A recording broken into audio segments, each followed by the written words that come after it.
Hello everyone. I want to narrate a short story of a guy named Ravi who used to work as a tech support staff in a reputed company. Now suddenly, due to the downsizing of the company, Ravi lost his job. He kept looking on for jobs for 3 months but could not land any offers. Now he's skilled, he's educated, yet he's jobless. This is what is known as unemployment. So unemployment, simply put, is a situation wherein people who are actively looking for jobs are not able to find any. These people, they're looking for jobs, they're skilled, they're educated, they're looking for jobs, but they're not able to land any jobs. This is known as unemployment. Now, this is a grave situation and it is measured by a percentage which is known as the unemployment rate. So, unemployment rate is the percentage of people in the labor force who are unemployed. So, let's say the total number of people in the labor force are 100 and 6 out of those 100 people are unemployed. So, the unemployment rate would be 6 by 100 into 100, which is 6%. So, this would be a hypothetical unemployment rate. And currently for India, according to the periodic labor force survey, the unemployment rate is 3.2%. So unemployment is not a desirable situation for any economy, and the rate that is used to measure this unemployment is known as the unemployment rate. And now we would want to look at the types of unemployment that are present in the economy, because not all unemployment is the same. They depend upon the duration, upon the pattern and the cycle of it. We divide it into different categories. So the types of unemployment are: number 1 is frictional unemployment, 2 structural unemployment,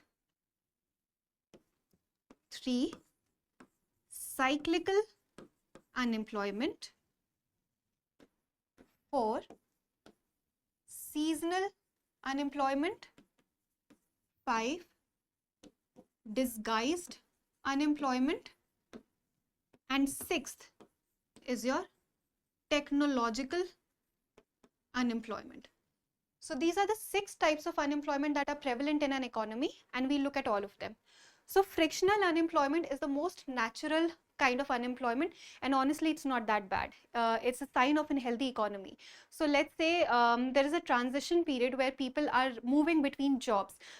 Say if today I decide to move out of the city, I'll have to leave my present job that's currently in the city that I'm residing in, and I'll have to look for a different job in the new city. So the transition period where I'm looking out for jobs, that is known as frictional unemployment. So this is usually short term because people have the desired skill sets and they get the job that they're looking for. So it's usually short term and it's very natural. So this is known as frictional unemployment, and it can also happen in situations where you want to change your profile. So let's say today you're working in sales but you want to move towards design. So you'll quit your job in sales and you'll start looking for something in design. So the transition will be of frictional unemployment. So it's not the situation of crisis. It is something that people choose, and it's a form of healthy unemployment. So that's frictional. Next is your structural, which is more deep rooted and it's a little difficult to fix. So structural unemployment is a situation where people have outdated skill set. So let's say there was a couple of skills that were, really in demand 15 years ago or 20 years ago, but today they're not that in demand, they're outdated. So there is a structural shift that has happened in the demand of those skills. The unemployment that arises due to this is the structural unemployment. For example, there's a welder. Okay, so this welder's welding job 15 years ago, it was very much in practice because there were not a lot of machines who were doing this thing. Now with the introduction of machines, automation happened. These welding jobs were taken over by machines who used to do the same work in half the amount of time. So this welder's skill set went out of practice. Now, if this was the only skill set that this person had, that he only knew welding, now he will not have a lot of jobs in the economy for him. He'll have to revise his skill set. He'll have to restructure it in order to land a better job. So this is a structural kind of unemployment that's more deep rooted. For this, you have to retrain yourself, you have to adapt to the new skill set, and then you will be able to get into employment. So this is structural unemployment. Next, you have a cyclical unemployment. Now, every economy, it goes through a cycle of growth and recession. So you have growth, then you have recession, then again you have growth, and then again recession, and then again growth. So it's a cycle. So in this cycle where you are in a situation where the economy is in recession, a lot of jobs go away. So this is a form of cyclical unemployment. So these people who lose their jobs, they do not lose it because they do not have the right skill set, or they're lazy, or they're not working properly. They lose it because the economy is going through a slowdown. And a very good example is the COVID-19 that happened. So in COVID-19, a lot of industries were affected. Aviation industry, tourism industry, hospitality, all these industries, people lost, like millions of people lost their job. And they did not lose it because they lost their skill set. They lost it because the economy was in a slowdown. So then the economy recovered. A couple of years later, the economy recovered. The jobs came back again. But that period where these people lost their jobs, that was a part of cyclical unemployment, because it was a part of the cycle that an economy follows. Next, you have seasonal unemployment, and this is the most predictable part or predictable type of unemployment, because this happens in a particular season. So let's say you have a friend who used to work in a mango farm. So during the harvesting season, like during summers, he'll have a lot of work. But what about winters? He'll not have work, because he's relying only on that employment that he's getting in summers. So it's a seasonal employment. In the growing season, in the harvesting season, he has a lot of job. But when the season is not there, he doesn't have a job. So this is the most predictable form of unemployment, because it's not happening suddenly. People know that they're going to be out of job for a particular season. So this can be taken into account and can be well planned for. So this is your seasonal unemployment. Then one of the most dangerous forms of unemployment is your disguised unemployment or hidden unemployment. Now, this is very prevalent in the rural areas, and it mostly happens where a lot of people are doing the same work that they're not required to do because they're not adding to the productivity.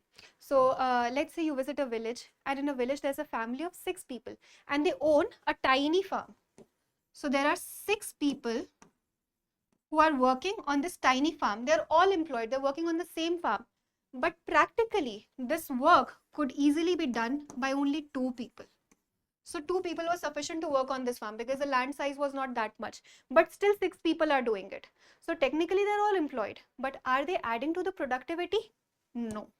So the 4 people are actually falling under the criteria of disguised unemployment or hidden unemployment, where they're doing the work which is not actually needed. They're not adding to the productivity of the work. So this is form of disguised unemployment.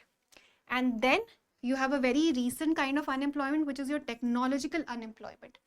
Now, due to the advancement of technology, a lot of things go obsolete and new skill sets have to be achieved. Similarly, what we saw in structural unemployment.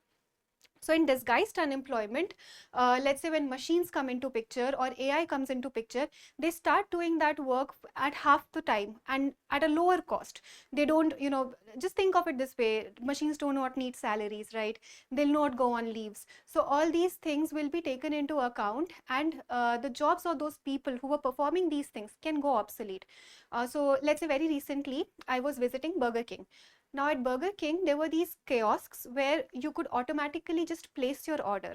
And there were people who were taking order at the customer service centers also. But there were these machines where you could just automatically place your order. You'll be given a token number, look at the token on screen, and then go and collect your order.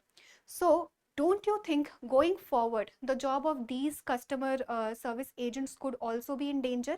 Because the technology is only going to grow. You could just have these 10, 14 kiosks and people can just go and they can place their orders. So people will have to retrained in order to train themselves in the new kinds of jobs that the technology is creating. Older ones will go obsolete. Let's say the cashier's job. When it's automated, the job of a cashier has also gone obsolete. So these things happen when technology comes into picture. When the technology is doing same work with better productivity at a lesser amount of time, people prefer to have technology instead of people. So in that scenario, all of us will have to upskill ourselves and reskill ourselves in order to be prepared for the newer types of jobs that are available. Okay, so these are the types of unemployment. Now let's look at another very important principle, that is underemployment.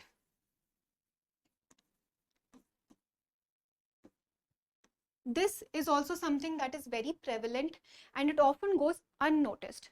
Now, let's say I'm an engineer. Okay, I'm an engineer, I have engineering skill set, but today I'm working at a call center. So do you think my skill set is a right fit for the call center, or am I not overqualified to be working at a call center? Now, why am I working at a call center? Because I could not land a better opportunity in my own field, in my own engineering field. And this could happen due to multiple reasons. Let's say there was a lot of crowding, there was lesser demand in the economy. So I landed up a job at a call center. But it is not a right match for my skill set, because I have a different skill set versus what I'm doing right now. So I'm underemployed. I'm not using my skill set. I'm not using my potential to the best of my capacity. So in this situation, this is known as underemployment. And the unemployment rate that we just covered a couple of slides earlier, a drawback of this rate is that it does not cover underemployment, because technically I'm working, right? Be it a call center, be it an engineering firm, I am working. So I'm not unemployed. So this unemployment rate is not going to consider underemployment. But am I really putting my skills to use? Am I really contributing to the productivity? No. So this is a silent problem, but a bigger problem. So this is something that the economy is facing. This is something that we all need to be watchful of, so that there are better, the skill set is better matched and we are able to perform the jobs that we're actually educated for. So this is underemployment. So we've already covered what is unemployment, the types of unemployment, what is underemployment. Now, what are the causes of unemployment? Why is all this happening? So there are multiple causes. First is your economic slowdown.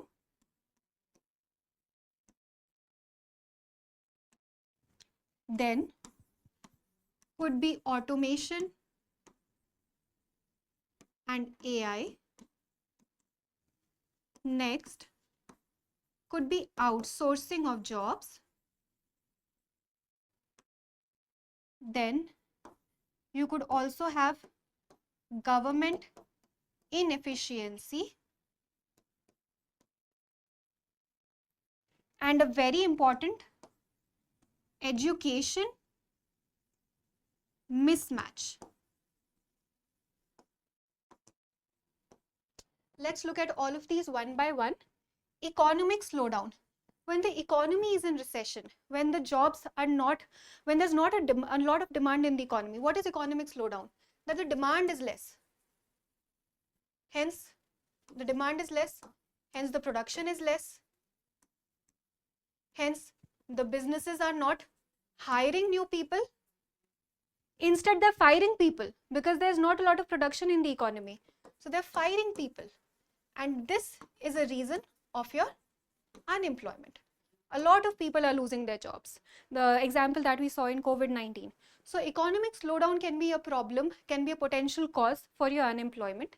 Then automation and AI, as we mentioned, with the advancement in technology, a lot of things are automated. Machines are doing the same tasks for reduced price, for reduced amount of time, and with it increased productivity, because machines can work round the clock. They do not need leaves. They do not need constant, they do not need salaries and everything. They just need maintenance. But with automation and AI, a lot of jobs that are, let's say, menial, a lot of jobs that are semi-skilled or unskilled can be performed by your AI. Outsourcing. Now, this can be a good thing for one economy and a bad thing for the other. So, for example, like India is IT hub, right? India and China are also manufacturing hubs. So, people from US and UK, they are outsourcing their labor to India. So it's a good thing for India because people in India, they are getting employment. But what about the people in US and UK? Their jobs are being taken, right? So it's not a good thing for them. So outsourcing at the same time can be a good thing for one economy and the bad thing for another. Then you have government inefficiency, which means on paper there are so many projects, right? There are so many infrastructure projects, there are so many different kinds of projects which promise employment, but a lot of times they just remain on paper. There are delays in their implementation. And this delay ultimately leads to prolonged unemployment. So if something was supposed to start today, it is not starting today, it is starting after 5 years. So what is going to happen in that gap of 5 years? Those potential people who could be placed right now, who could be employed right now, they are unemployed. So this happens due to government's inefficiency. And a very important thing is your education mismatch. That is, degree is not equal to skill. This is a very basic problem that we have in our education system right now, that we're focusing on degrees. We're giving them the skills that were prevalent 10 years ago, 20 years ago, 30 years ago. But in all these decades, the skill sets have changed. But the education system has not updated itself. Vocational training has come into picture, but our schools are not providing vocational training. Our colleges are not providing vocational training. And this is something that has been now dealt with in the NEP 2020. But we need to understand that having a degree does not guarantee that you have the right skill set for the market. The market can be demanding something and your degree might be just outdated. So the education system needs to reform itself. The education mismatch needs to go away. Only then we'll be able to tackle this problem of skill set mismatch in the economy, and the unemployment can go away. So these are some potential causes for unemployment. So what are some steps that the government has taken and what all needs to be done in this case? So the good news is that though unemployment is a problem, but it can be fixed. Okay, it can be fixed. And there are a lot of schemes that are prevalent right now. Let's say you have Manrega, you have Pradhan Mantri Employment Generation Plan, then you have Kaushal Vikas Yojana for skill development. You have Startup India, which is focusing on increasing the startup culture, nurturing the startup culture in the economy. You have National Career Service Portal, which is a portal which is connecting the job seekers to the right hiring recruiters. So you have the National Career Service Portal. You have all these different skills, all these different schemes for skilled, semi-skilled and unskilled kind of work. So there are a lot of things that are happening at the central level and the state level. And what can be done, what more can be done, is the educational reform. So as we already discussed, the educational system, this needs to improve. A lot of vocational trainings need to come into picture because that is the need of the hour. There are a lot of jobs that require the vocational training and our education system does not guarantee it. So vocational training needs to be introduced, education system needs to reform. So when all these things happen, when all these things combine, we can safely deal with the problem of unemployment that is growing day by day. That's only increasing right now, but this is a situation that can be fixed. So that is all for today's video. I hope you were able to understand what unemployment is, what are the different types of unemployment, what causes unemployment, what are the steps that are being taken for unemployment, and what you and I can do about it. So that is all for today. Please keep studying and keep revising.